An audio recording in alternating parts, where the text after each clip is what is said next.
Ayon sa Sekretarya ni Pete Hegseth, makakaroon ng desisyon o hakbang sa digmaan laban sa Iran sa mga susunod na araw.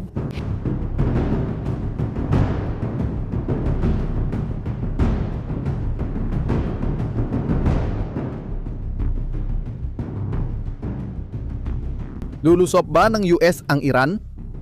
Iyan ang tanong na tinatanong ng lahat. Ngayon, bibigyan kita ng sagot na hindi kayang ibigay ng karamihan ng channel.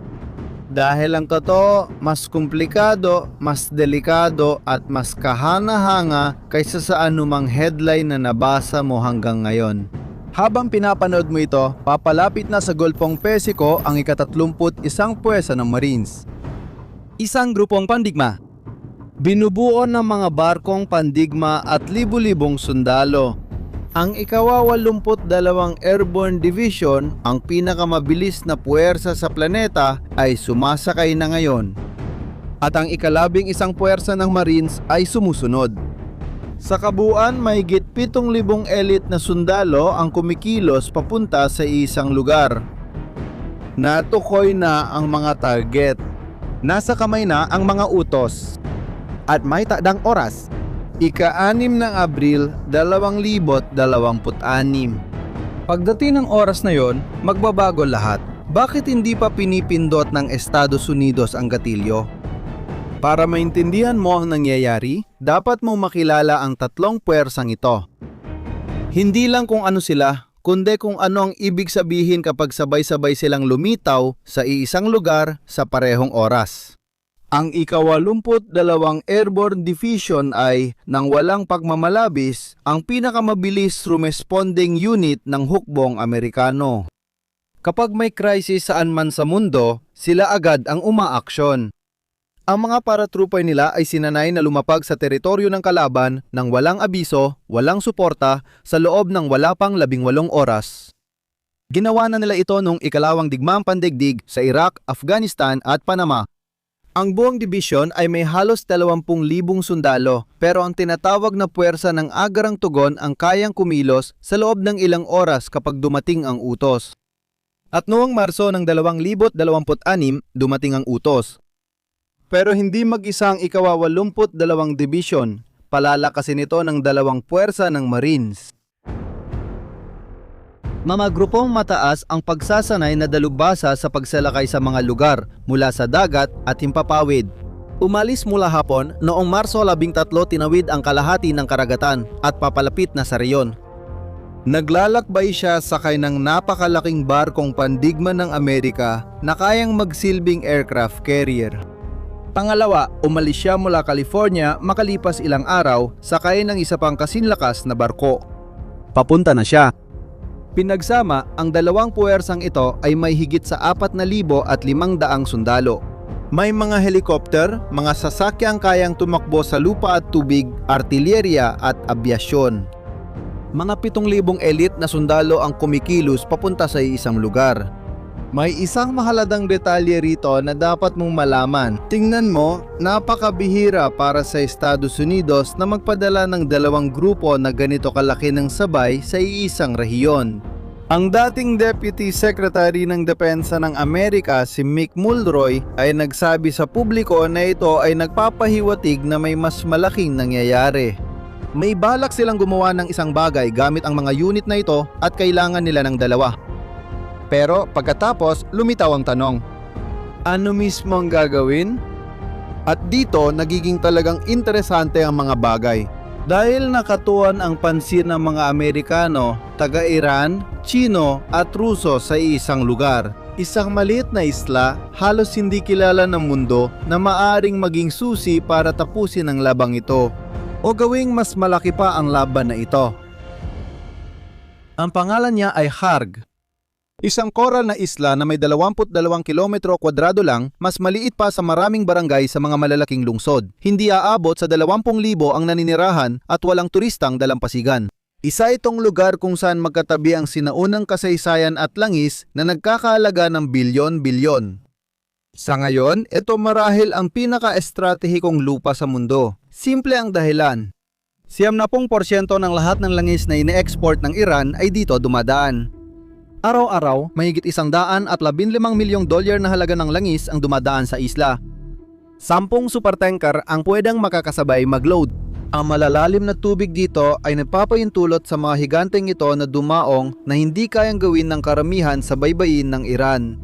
Noong 2024, ang mga export ng langis ay bumuo ng 57% ng lahat ng kita na nakuha ng Iran mula sa mga export.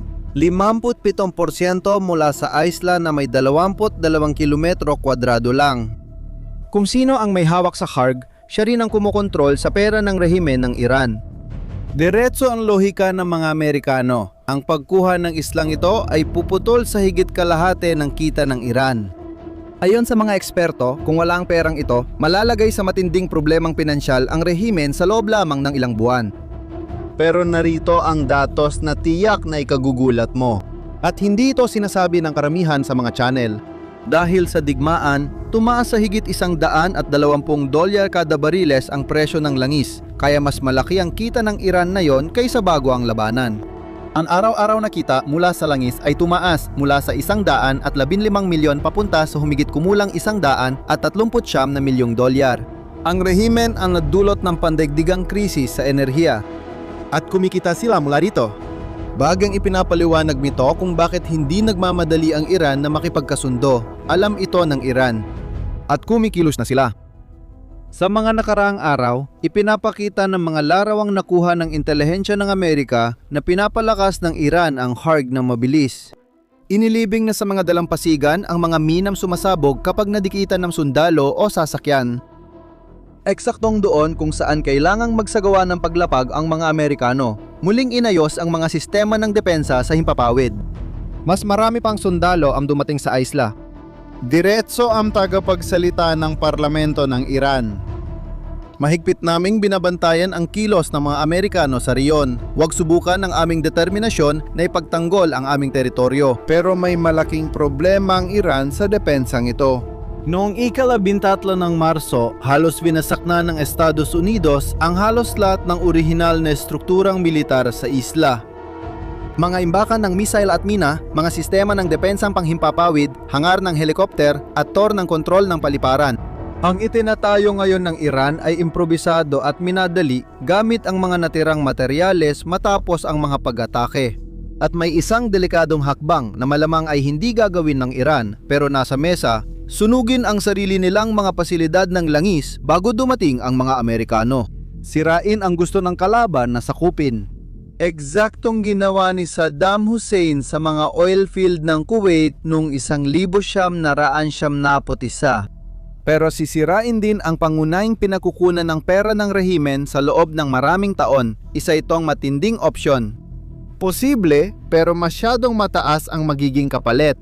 Binigyan ng ilang linggo ang Iran para magpasya, buksan ang kipot at makipagkasundo, o harapin ang susunod na antas. Pinili niyang maghintay. At ngayon, heto na, dumarating na ang susunod na antas, literal na tumatawid ng karagatan. Pero ano nga ba talaga ang gagawin ng Estados Unidos? Sa ganun kalaking puwersa, tingnan mo, may 4 na konkretong senaryo na hayagang pinag-uusapan ng mga eksperto sa militar at dating mga komander. At bawat isa sa kanila ay may lubos na magkaibang mga kahihinatnan. Unang senaryo, at ito rin ang pinakabinabanggit, sakupin ang Kharg. At sa senaryong ito, magiging medyo mabilis ang mismong operasyon. Ang dating commander ng puwersang Amerikano sa gitnang silangan, si General Joseph Votel, ay nagsabi sa publiko na sapat ng 800 hanggang 1,000 sundalo para masakop ang isla. Isipin mo ang eksena, mga paratrupay na tumatalon sa madaling araw sa pinakamataas na bahagi ng Kharg, habang ang mga helikopter ay nagbababa ng mga marine sa mga dalampasigan. Ang mga sundalong Iranian na nakaligtas sa mga naunang pag-atake gamit ang kanilang mga pansamantalang depensa at walang komunikasyon sa mainland ay hindi magtatagal sa paglaban. Ang tunay na problema ay hindi ang pagsakop sa Kharg, kundi ang pananatili doon. Ang isla ay 25 kilometro lang mula sa baybayin ng Iran. Ang pinakamalapit na base militar ng Amerika ay mahigit 200 kilometro ang layo. Ibig sabihin nito, anumang puwersa na sasakop sa Kharg ay palaging nasa panganib mula sa mga drone, misil at mga bangkang pang-atake na nagbumula sa baybayin ng Iran. Malaki ang posibilidad na maglulunsad ang mga Iranian na malawakang pag-atake gamit ang mga drone, bangkang puno ng pampasabog at mga misil laban sa sinumang puwersang susubok kontrolin ng isla. Bawat misyon para magdala ng pagkain, bala at dagdag tropa ay kailangang maglakbay ng lampas 200 kilometro at posibleng maging target. Madali lang itong sakupin. Ang pagpapanatili nito ang tunay na simula ng digmaan. Ang pangalawang senaryo ay hindi pinapansin si Kharg at dumidiretso sa pinakapuso ng problema sa kipot ng Hormuz. Ang ideya ay sirain ang mga lugar kung saan kinokontrol ng Iran ang kipot. Sa kahabaan ng halos 170 kilometro ng baybayin ng Iran na nasa gilid ng kipot, may mga nakatagong base, mga naililipat na tagapaglunsad ng missile at maliliit na pantalan na ginagamit ng Iran sa paglulunsad ng mga drone, missile at mga bangkang pang-atake. Pwedeng maglanding ang mga Marines doon. Maaring ihulog ang mga paratrooper sa mga estratehikong posisyon. Ang layunin ay hindi upang sakupin ang teritoryo, kundi sirain ang kakayahan ng Iran na ipagpatuloy ang pagharang sa pagdaan ng mga barko. Narito ang isang detalye na kakaunti lang ang may alam at mahirap paniwalaan. Noong Setyembre ng 2025, inalis ng Estados Unidos sa serbisyo ang kanilang huling 4 na barkong pangalis ng mina na katalaga sa Golpo ng Persya. 5 buwan pagkatapos noon, nagsimulang maglagay ng mga mina ang Iran sa kipot ng Hormuz. Inalis ng Estados Unidos ang mismong kagamitang higit nilang kakailanganin na yon bago pa man nila ito kailanganin. Hindi nito ibig sabihin na walang magagawa ang mga Amerikano, pero nagpapaliwanag ito kung bakit mas komplikado ang pagbubukas ng kipot kaysa basta pagpapadala ng barkong pandigma.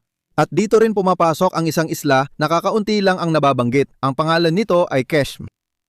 Ang Keshm ang pinakamalaking isla sa Golpo ng Persya. Turista rin ang dumarayo rito, ngunit sa ilalim nito, nakabaon ng hanggang 500 metro sa bato.